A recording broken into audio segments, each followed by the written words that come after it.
I want to start by focusing on that one big story that's playing itself out, the reopening of China.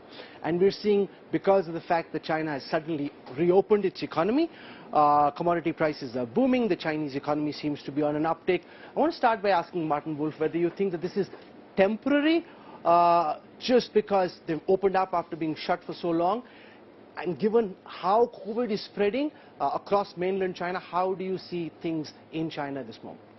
Well, one thing I've learnt in the last year or so about China, let me mind the world, is forecasting is a mug's game. But I find it very difficult to believe that they're going to reverse what they've now done. I mean, it's been an extraordinary mess, let's be clear, but they are not going to reverse it. And I think they think that the pattern will follow a little bit what happened with India with Omicron, which is there is going to be a huge wave. They're not really going to count how many people died. And 2 or 3 months from now, everybody who could have it will have had it. And then they will be in a herd immunity post-COVID situation, and the economy will expand. I guess, I'm not sure, that the biggest reason they did this is the economy was really in terrible trouble. And for the Communist Party of China, the economy is #1. I think it's the most important issue.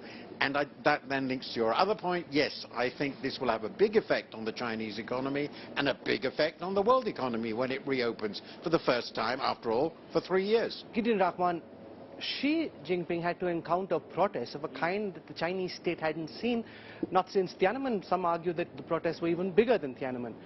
Is he fully in control once again? Has he quelled the internal turmoil? There's no way of knowing for certain, but what's your best guess? Well, I mean, I think that, Martin said it was the economy that triggered it. To me, I mean, obviously, sitting outside China, I thought it was the demonstrations as much as that Xi panicked, and he reacted very quickly, but the demonstrations did then quell, and China does have enormous repressive apparatus, which they could have rolled out. So their next question is whether Xi's prestige has been damaged by this very rapid about. What's your sense? To what extent has his prestige as the supreme leader, the greatest Chinese president of all time, how badly has that been hurt? Look, I think it has to be, but obviously it's a deeply controlled media environment. There's some discussion on the internet, even that can be managed a little bit. But the question, and the one we really can't answer, is internally in the Communist Party. But on the other hand, if you look at the objective situation, he's just been confirmed for another 5 years, potentially for life. So I think he's still in control, even though it looks like a bit of a mess. Samir Saran, oftentimes autocrats, when they're in trouble domestically, create national security diversions to try and divert the attention of their local population.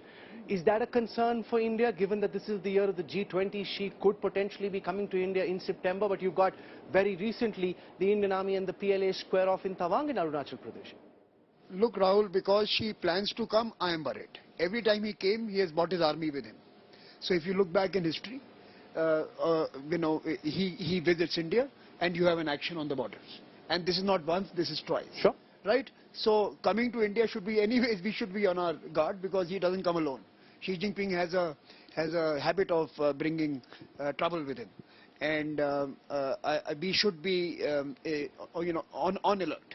But, on the points that Martin and Gideon raised, I think with China, one thing we should have learned by now, I'm not sure we have, but we should all try and imbibe it, that with China, first verify, then trust.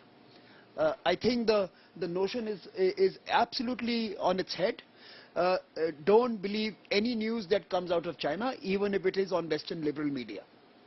Right? I think that is the first precaution we all need to take.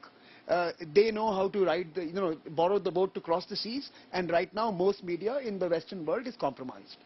I'm not saying ours is not, but at least we are aware of ours being compromised. There is a virtuous belief that somehow the Chinese are not riding their ship. So I do not believe any news I read coming out of anywhere other than what we hear from folks in that country and in that city, and certainly from our folks who are present there. That's the first part. The second, I think, the news is not Chinese rebound or Chinese virus. The news is that China, more people will die than who will be born this year. And I think that is the inflection point. China is becoming a smaller country and therefore is now going to face new headwinds that they have not experienced before. You're deriding the Western media, Ishan? No, I'm not deriding the Western media. I am appraising them in the right manner. Okay.